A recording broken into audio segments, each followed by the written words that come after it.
Contando essa história, tem a imprensa canalha brasileira, que eu vivo falando sempre. De um lado, a esquerda, do outro lado, a direita. 4 bilhões de reais. Eu pedi uma bomba atômica de plutônio.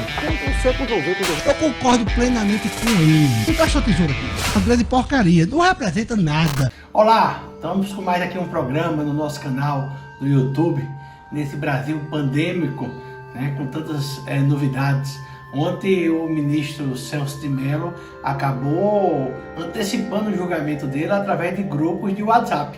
E aí o gabinete dele lá no STF diz assim: era uma conversa privada que não podia vazar. E aquela reunião do presidente, quando o ministro Abraham Weintraub da Educação diz: os ministros lá do STF deveriam ser todos presos. É a mesma coisa, estava em um ambiente privado, apesar de ser uma reunião ministerial, mas aquilo ali não iria vazar, como não deveria ter vazado o que pensa o ministro Celso de Mello. Logo ele, tão prolixo, tão resguardado, e aí agora com o presidente Bolsonaro ele passa a ser ágil e passa a ser espalhafatoso. Falar em Celso de Mello, ele decidiu agora a respeito da não apreensão do celular do presidente, dos deputados, aquela ação maluca que aqueles partidos pediram a apreensão do celular, que ele mandou para a PGR, e agora ele decidiu que não é para ser apreendido, mas manda um duro recado para o presidente Bolsonaro. Ele diz o seguinte: olha, caso venha uma ordem dessa, um não cumprimento, seria um crime de responsabilidade. E aí já deixou um recado, porque o presidente disse que celular dele ninguém leva. O que nós temos aí é uma corda bastante esticada. Contando essa história, tem a imprensa canalha brasileira, que eu vivo falando sempre. A imprensa canalha brasileira é aquela que vê o antifascismo em pessoal que quer o fascismo. E gente que quer a democracia, ele vê o fascismo. É algo assim surreal, basta ver na passeata que houve domingo como foi que a imprensa narrou. Claramente o pessoal lá os antifascistas pela democracia atacando a polícia e a imprensa narrando. Eu não sei de onde é que vem o ataque, porque a polícia começou quando foi esse pessoal. 7 semanas com a turma de Bolsonaro na rua, nenhuma violência. Quando esse pessoal quando eles saíram para a rua, né, a turma lá, a cambada da esquerda, vocês viram a questão da violência. Pessoal, vindo aqui um pouco para o Rio Grande do Norte, que coisa horrível esse negócio da maconha, dos respiradores e desses governadores. Aí nós temos 2 casos bem típicos.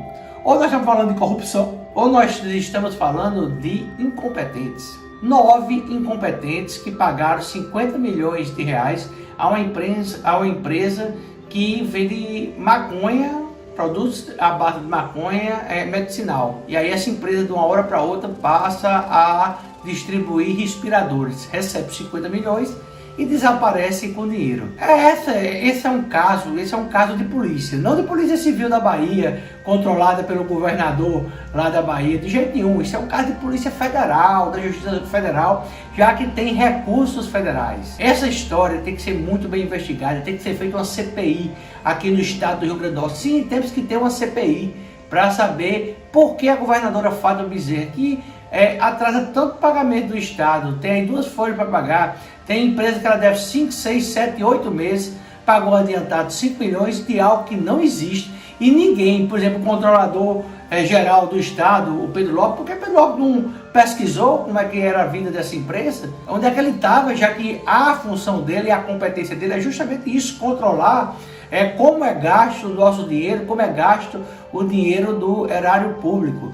Essa história aí do respirador está só começando, e ela fede, ela tem catinga, porque tem o dedo desses 9 governadores esquerdistas que fundaram esse consórcio do Nordeste, que é algo pífio, que já nasceu nato e morto, né? Já nasceu morto, mas que foi gatuno ao comprar 50 milhões em respiradores. Investigação, polícia para esse pessoal. No mínimo esse pessoal é mal intencionado quando todos batem palmo para um tal de Lula livre, um cara que já foi presidente da República e roubou muito, provado e comprovado por várias instâncias da justiça brasileira.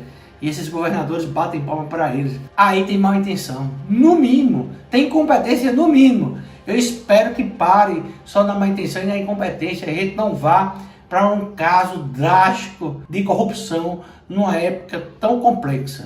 A governadora está querendo agora a todo custo fazer o que ela não tem coragem de chamar, que é o lockdown, mas ela quer uma restrição completa de movimentação aí da população. Sabe como é o nome disso? Isso é um atestado de incompetência pelos 76 dias que ela teve para organizar, desde que começou essa pandemia, organizar leitos no estado e não organiza.